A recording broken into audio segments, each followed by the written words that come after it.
Hey folks, Pittsburgh Pat here. Welcome to my blog. I have to blog about this, and I have to tell you right away there are spoilers in this. So if you have not watched The Mandalorian Season 2 final episode called The Rescue, then you're gonna want to have to you're gonna turn this off right now because there's a huge. I want to talk about the huge reveal.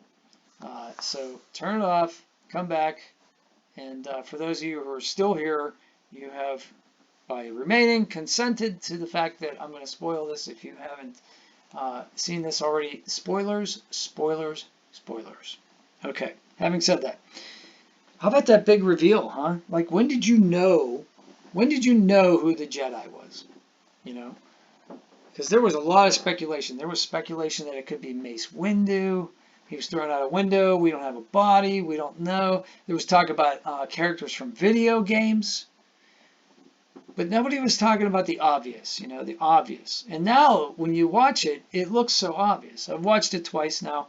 I just got done watching it with my significant other. I couldn't wait for her to get home from work and watch it. She had to work, so I had to watch it today and get ready, for this. And then we watched it again. So I realized that, like, I was trying, when did I realize who it was? Well, the X-Wing's a big one. I love when Cara Dune says, "Oh, great, one X-Wing, we're saved," in such a satirical manner. But they were, because he just goes through those Dark Troopers like a knife through butter. And of course, you see the green blade, so that's a hint. It wasn't Mace Windu. Mace had the purple or lavender blade, or whatever you want to call it, and it's not blue. So, but I think for me, what it was is it was when he's doing the different force pulls and pushes with the left hand, which is ungloved, and he's got the right hand with the saber, and that's gloved. Although it threw me for a loop a little bit when he force crushes the final Dark Trooper with his right gloved hand, making the crushing motion with the fist. I thought, well, that's kind of dark side, like it's pretty dark. But then again, Grogu has been force choking people, and that seems to be a dark side thing. So, maybe Grogu just needs some more training. Maybe that's why that's permissible in this universe. But there was a character who entered Jabba's palace and force choked two pig-looking like guards with crossed axes, if you remember that correctly. And I don't even think they took that out of the special editions. I think that was still there. I don't know. I tend to watch the original versions, as far as like the original theatrical releases that came out on DVD in like 2005. Those are the ones I tend to watch. But even those have been altered, I've been told. So anyway, yeah, that was when I pretty much knew. But when I absolutely knew was right before the big reveal, when of course he takes his hood down.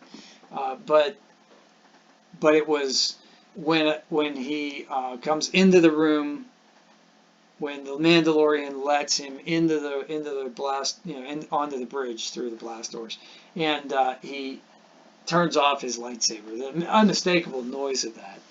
And even in the second playthrough, I could hear the hum, and I could recognize from the hum of the lightsaber. But the hilt of the lightsaber, you could definitely tell from the hilt. It's an unmistakable hilt.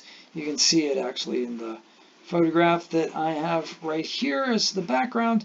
So if you know whose hilt that is, then I just ruined it for you if you missed all the disclaimers I said before about watching this. So yeah, so have that reveal and then take his cloak down. Now I wanted, the actor's voice, obviously they could get him to do the voice over the phone or whatever. They could do it in a digitally sound studio or whatever. But to do the face and the voice didn't really match up for me. So I'm guessing that's CGI. I guess we'll find out. Hopefully they'll do a thing like they did last year with the gallery, the Disney gallery, and they'll sit around and talk about how they did some of the effects, because that was pretty cool. So yeah, pretty wild. And then of course having Grogu meet the cute droid, um, that'll be a couple Christmas gifts there. That'll be pretty cool. A playset with R2D2 and the child and Grogu, so that'd be it.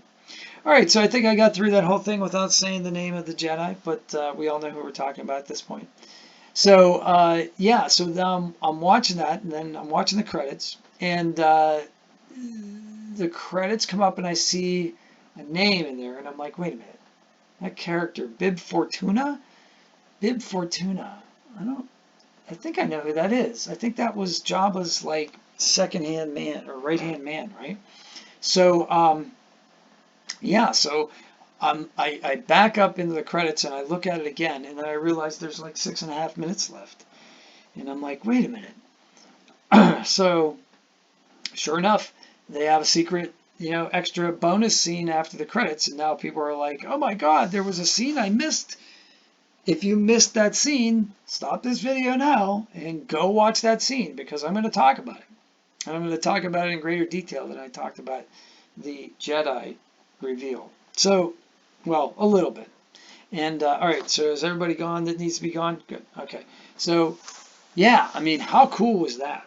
Like, I'll probably break all this down like at some point, bit by bit. But the things that I noticed right off the top of my head, of course, the same kind of pig guards are guarding Bib Fortuna, who's sitting on Jabba's throne, and the wind chimes and the slave girls, and of course Fennec like releases the slave girl, which is totally awesome, and because that was just wrong, having somebody chained up there like that, absolutely wrong. So yeah, and what a great way to introduce a spin-off series for next December of the Book of Boba Fett. I mean, how cool is that?